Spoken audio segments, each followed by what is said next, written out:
आप देख रहे हैं केकेडी न्यूज। नमस्कार, केकेडी न्यूज में आपका स्वागत है। मैं हूं आपके साथ नम्रता शर्मा। ये नजर डालते हैं खबरों पर। वजीर भाई, हम लोग आईआईसीसी के मेंबर हैं और इस साल इस इंतखाबात में आप बहुत खामोश हैं, इसकी क्या वजह? नहीं, देखिए ऐसा है जावेद और इसरार वसीम साहब, तमाम आप लोग दो चार लोग बैठे हुए हो।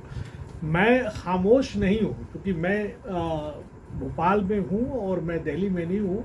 और दिल्ली में जो लोग हैं तो जाहिर सी बात है वो लोग ज़्यादा एक्टिव रोल प्ले करेंगे और हम लोग का रोल बहुत कम है। दूसरा, आप जो कहना चाहते हैं कि अभी पिछले दिनों स्पेशल जनरल बॉडी की मीटिंग हुई और फिर उसके बाद अभी 2 तारीख को जो है आईसीसी के जनरल बॉडी की मीटिंग हो रही है जिसमें कि इलेक्शन के डेट उन्हें डिसाइड होंगे। मेरा सिर्फ ये कहना है कि जिस तरह से लोगों ने 65 ईयर्स से बढ़ा के उसको ऑपरेट बढ़ाना नहीं चाहा, उसी तरह अगर देखेंगे कि पिछले जो स्पेशल जनरल बॉडी की जो मीटिंग हुई है उसमें तमाम एजेंडे पे मैक्सिमम वोट मिले हैं। इसका मतलब कि आईसीसी के मेंबर्स ये चाहते हैं कि टेन्योर जो है जो 5 साल से है उसको घटा के 4 साल होना चाहिए, नंबर 1। नंबर 2 जो है कोई भी मेंबर, चाहे वो प्रेसिडेंट, वाइस प्रेसिडेंट या सेक्रेटरी या बीओडी मेंबर, एग्जीक्यूटिव मेंबर हो, उसको कॉन्सिक्यूटिव 2 ईयर्स 2 टेन्योर न होके उसको 1 टेन्योर के बाद 1 टेन्योर का गैप होना चाहिए।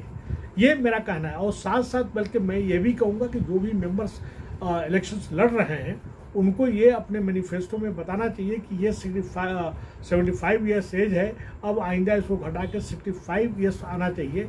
देखिए, एक यंग आदमी के जो परफॉर्मेंस होता है 45 से लेके 55 या 60 ईयर्स के एज में बहुत अच्छा काफ़ी परफॉर्म करता है और 4 साल का टेन्योर जो है अच्छा खासा परफॉर्म करने के लिए होता है।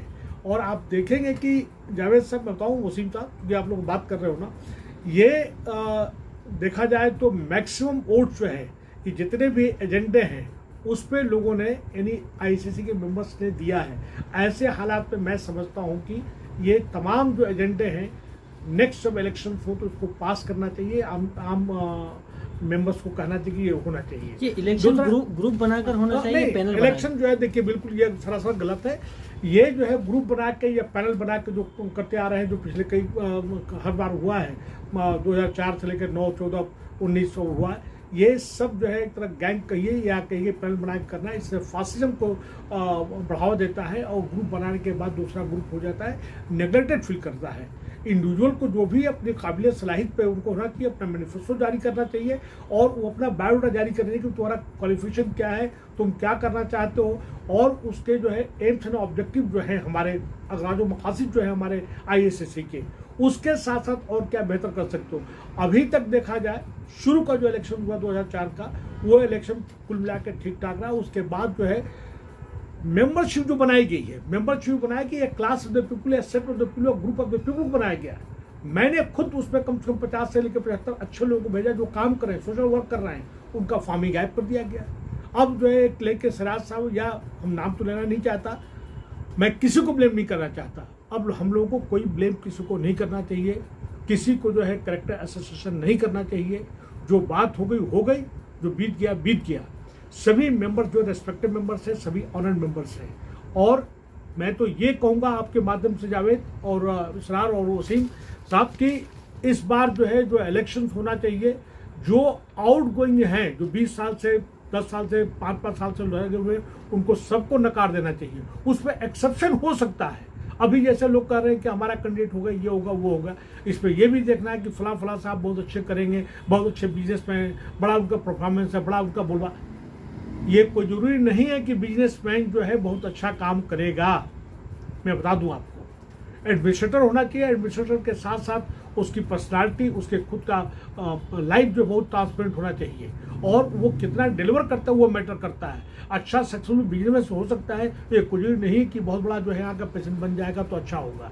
इसके साथ साथ मैं ये कहूँगा कि मैंने पहले भी उनको बहुत सुझाव दिया कि आईसीसी का पूरे ऑल ओवर इंडिया सब सेंटर्स होना चाहिए, जैसे त्रिवेंद्रम में हो जाए, हैदराबाद में हो जाए, बॉम्बे में हो जाए, उसके साथ लखनऊ में हो जाए, पटना में हो जाए, कोलकाता में हो जाए, गुवाहाटी में हो जाए।